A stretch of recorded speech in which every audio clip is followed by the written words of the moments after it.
এই লাল বাতিকে সাক্ষী রেখেই তাড়াতাড়ি রাস্তা পেরোলাম। তবে আজকে আমার সাথে সঙ্গ দিয়েছিল আমার মা।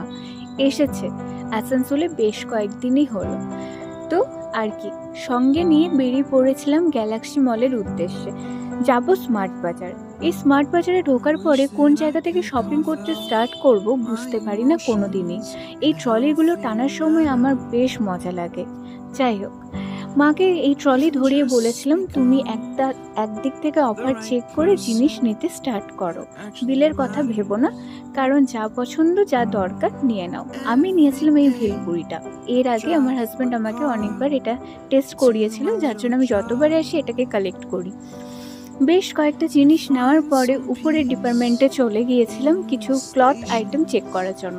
মা বলল দুটো টি শার্ট ধরিয়ে যে ট্রায়াল করে দেখ, তোমরা জানিও যে কেমন লাগছিল।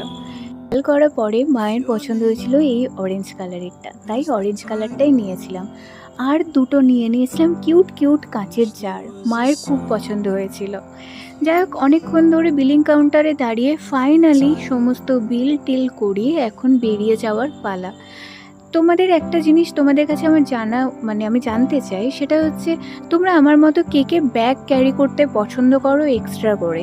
আমি কোনোদিনও করি না, তবে এবারে করেছিলাম কারণ মায়ের বেশ কিছু জিনিস নেওয়ার ছিল, ঢুকছিল না ব্যাগটার মধ্যে। অনেক কষ্ট করে যতটুকু ধরলো ভালো কথা, বাকিটা আমি নিজের কাঁধের ব্যাগ যেটা নিয়ে গেছিলাম সাইডে সেটাতেই নিয়ে নিয়েছিলাম। এইভাবেই এখন চলে যাওয়ার বাড়ি ফেরার পালা। মা আর আমি গল্প করতে করতে টোটোতে এখন বাড়ি ফিরছিলাম। মাকে দেখাচ্ছিলাম রাতে আসানসোলটা ঠিক কতটা চুপচাপ। কলকাতার মতো এটা একদমই জাঁকজমক না। সবে বাজছিল মাত্র 9:45, তাতেই পুরো চারিদিক চুপচাপ হয়ে গেছিল। যাই হোক, ভালো লাগলে ভিডিওটা প্লিজ কমেন্ট করো আর লাইক দিও। টাটা।